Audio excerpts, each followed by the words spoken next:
Hiring any employee can be a bit of a gamble because you know what they are during their interview, you know what they are during the process of looking at the resume, and you kind of have to take a bet on if they're going to be the mesh that you need, and if they have the skills that you need, and if all of that's going to work cohesively with the other intricacies of your own particular business.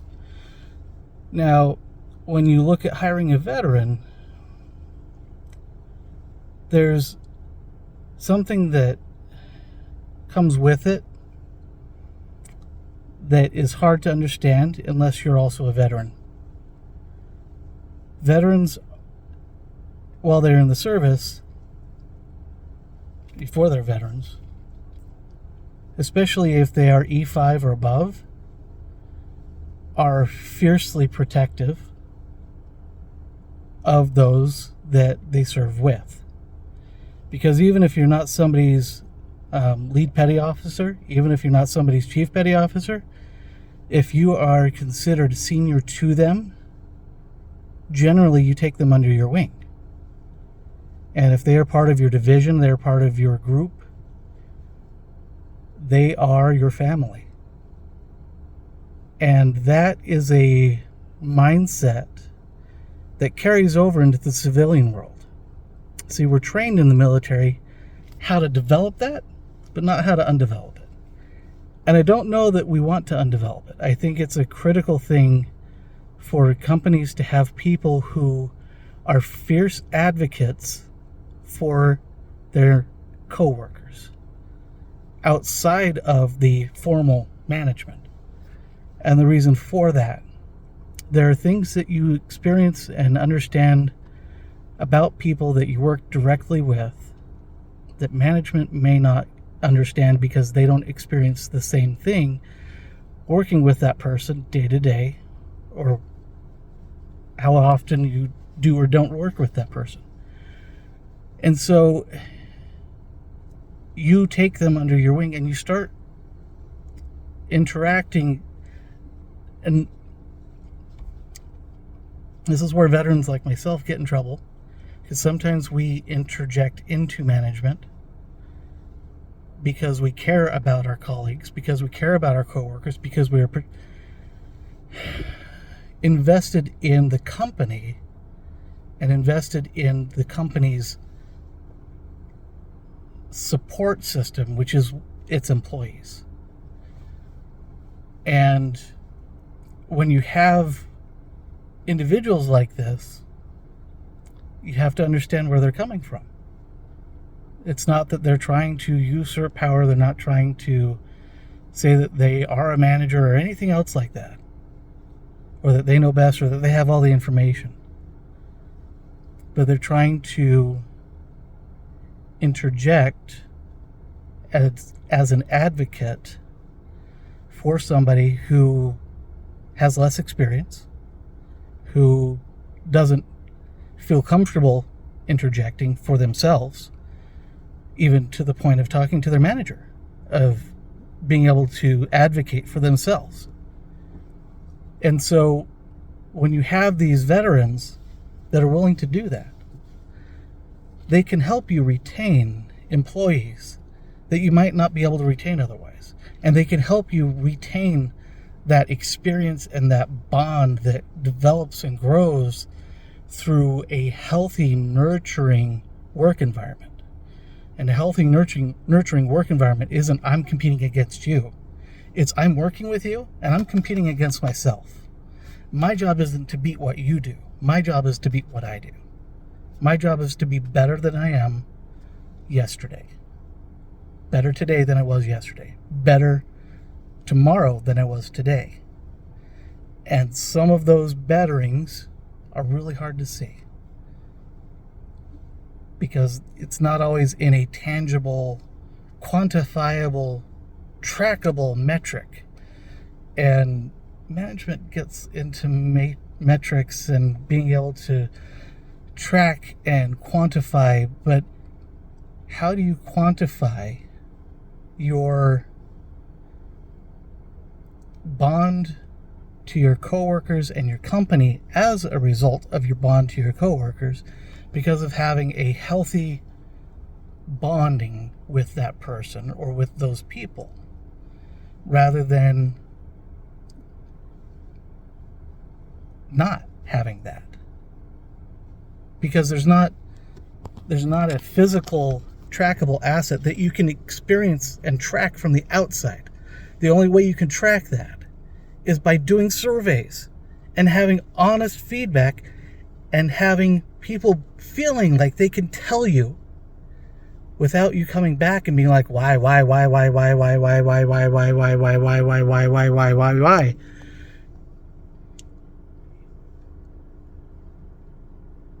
Employees need places where they can interject an issue, where they can say something, and the response they get is, hey, help me understand this. I want to know what it is you're talking about from your perspective.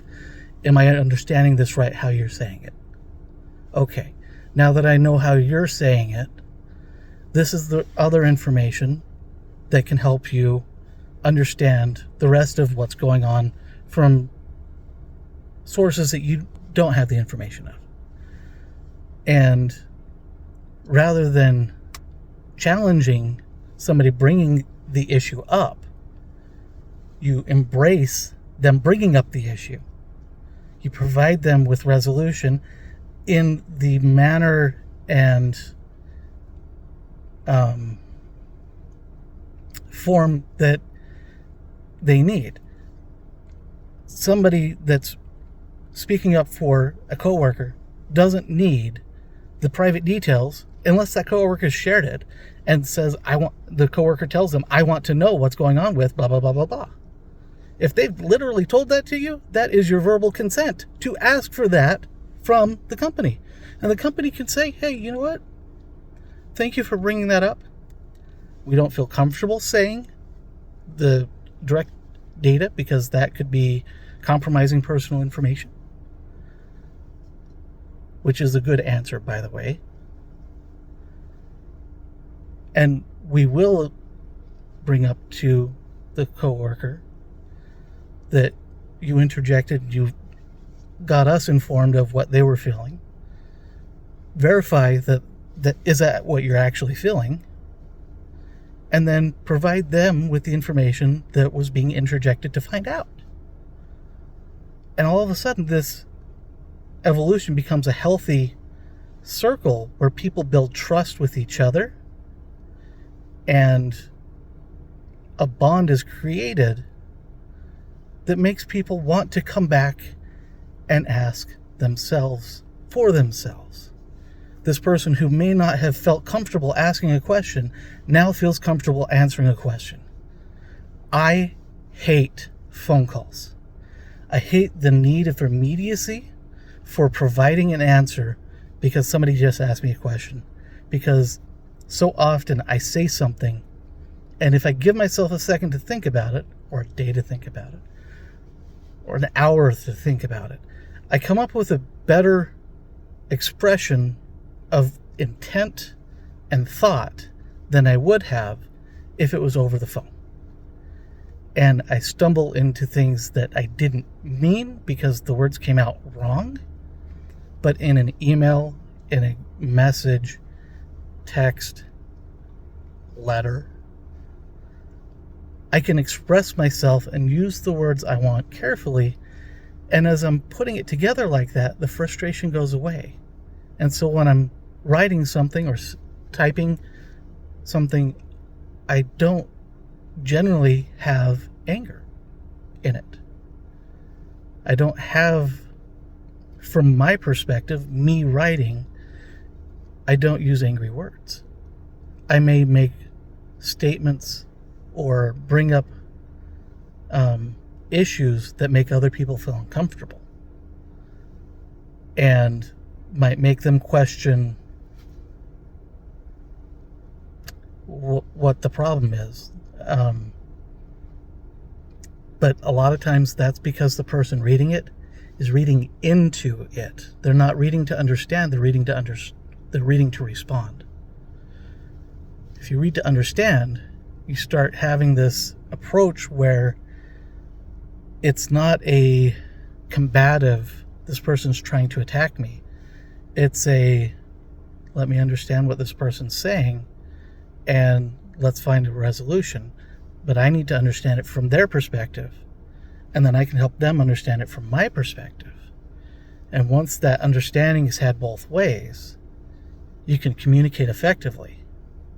I heard a long time ago from a communications expert, or interpersonal communications specialist, that when people talk, there's this that they talk, but there's this filter that communication goes through.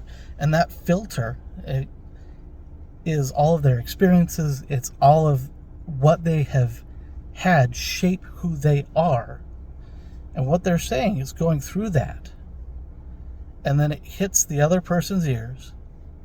And as it goes from their ears into their brain, it goes through the other person's experience filter. And so all of a sudden, this filter and this filter, if they don't fit the same criteria, the message doesn't come out the same. And the second person becomes very confused because from their experience, from what they've seen, from what they've heard in the past, this is what they think. And so you send a message back through your filter, through the other person's filter. And that person then is able to say, well, is that what I mean, or is it not what I mean? And they can confirm or deny what they're trying to express, and they can redirect the words to match the intent. But you have to go through that process rather than, if somebody speaks, you can't not look at their experience filter. You can't ignore that. If you look at just your experience filter, it doesn't work. And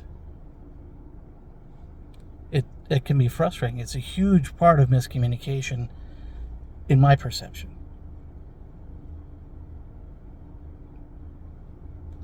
That being said, as a veteran, I find the ability to bring that camaraderie to a workplace is one of the most underappreciated, undervalued contributions of non-tangible things that a veteran brings. Because it can turn away people from quitting. It can turn away people from rage quitting, from looking for another position because of frustration, because it helps relieve the frustration when you have someone who's advocating for you that you feel comfortable with. It has to be somebody you feel comfortable with. It can't be, hey, we picked Joe, and Joe's going to be the person that everybody has to go to if they have an issue with this. If you don't feel comfortable with Joe, you've got to have somebody else. And if the issue is the position Joe's in, then going to Joe's superior isn't necessarily going to fix that. Going to someone that you trust, that is more on your level, that has understandings, speaks through similar filters, is going to allow you to have somebody else talk to Joe. And there's a formality that businesses want to have with it that drives people away unintentionally, because there's a complete lack of reality through my experience from many business degree backgrounds, from working with people with MBAs over many years, from many different types of work. The business is understood, the individuals commonly aren't. That's where human resources come in. But human resources is more directly on the human resources side of people management and people interaction. And so the exact job factor of what you do for work, who you work with, and things like that gets completely lost between the MBA and the HR. And that's where these other people help connect. And that's not something that gets taught. That's not something that is brought up in school. It's not something that through my associate's degree, my bachelor's degree, or my master's degree, or dual certifications from the Ophthalmic Photographer Society has ever once been a point and principle of education, that to make your work environment better, build a bond with your coworkers and make it to where there's a hierarchy of trust within your company that supports your management, but also supports the individual.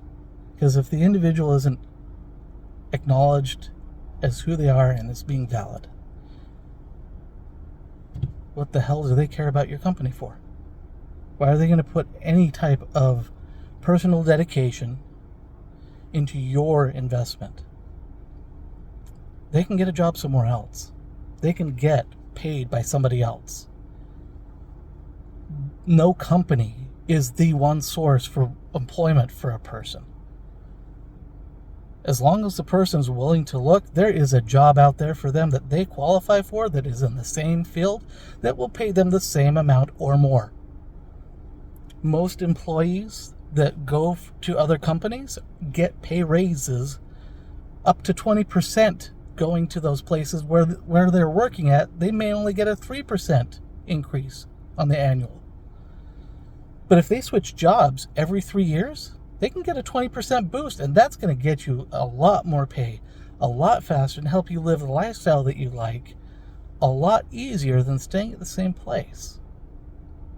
The benefit to the employer that has people stay is their employees not only can build that camaraderie and that bond, but there's a experience within the company of, I know what I'm doing, I know how I need to do my job, I know how to handle different things when they pop up, that can't be measured, or is very difficult to measure when trying to find a replacement. And that, I feel, is a big part of why there's a downturn in productivity when you hire new people. Because a lot of that fine detail of how your company works and how all these other functions factor in, and well, back in this time, this was the process, and because that was going on, that established why we do things this way. All of that gets lost when you lose an employee. So if you can keep that from happening, you increase your productivity, your employees' productivity, and your company's revenue.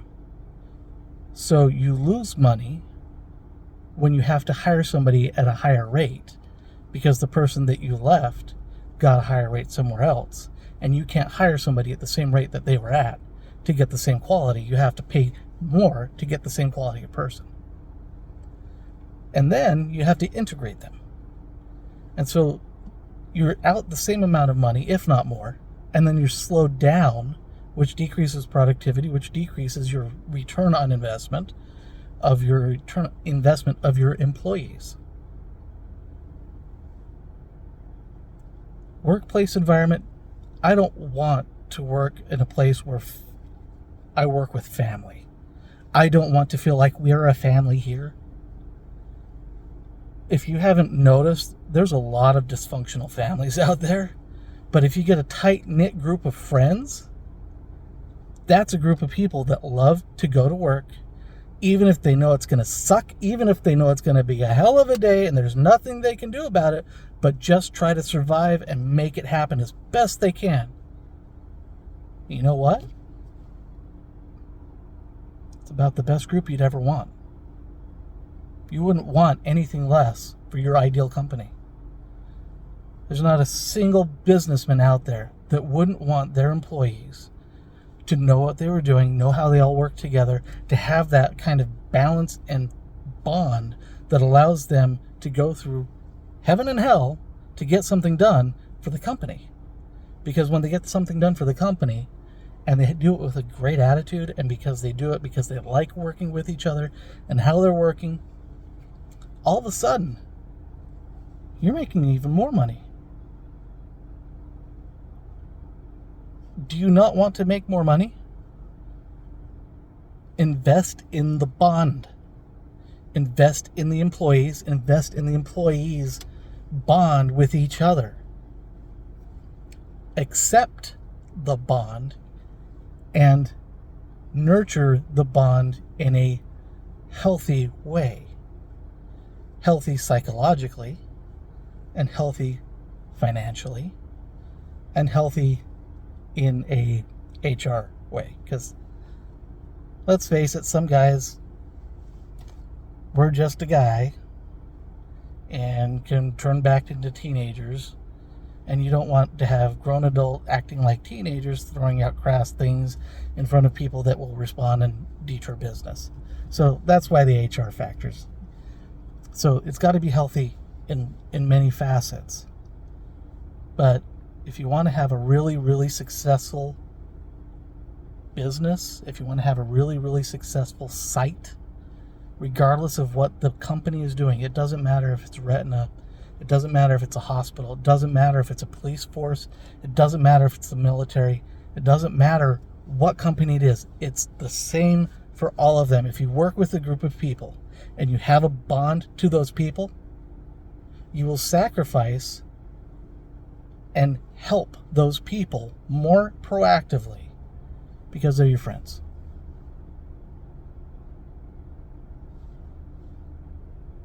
So take it for what you will. Hate it, love it, like it, share it, hide it, report it. That's your choice. I don't care. I do not say this as a representative of my company, okay? I say this as a representative of myself. If you want a good bond between your employees, if you want a good, productive company, there's a lot of things you can do, and it's a big part of how you respond. Not just what you say, how you say it, that will make a massive difference in either creating a healthy environment or doubling your turnover.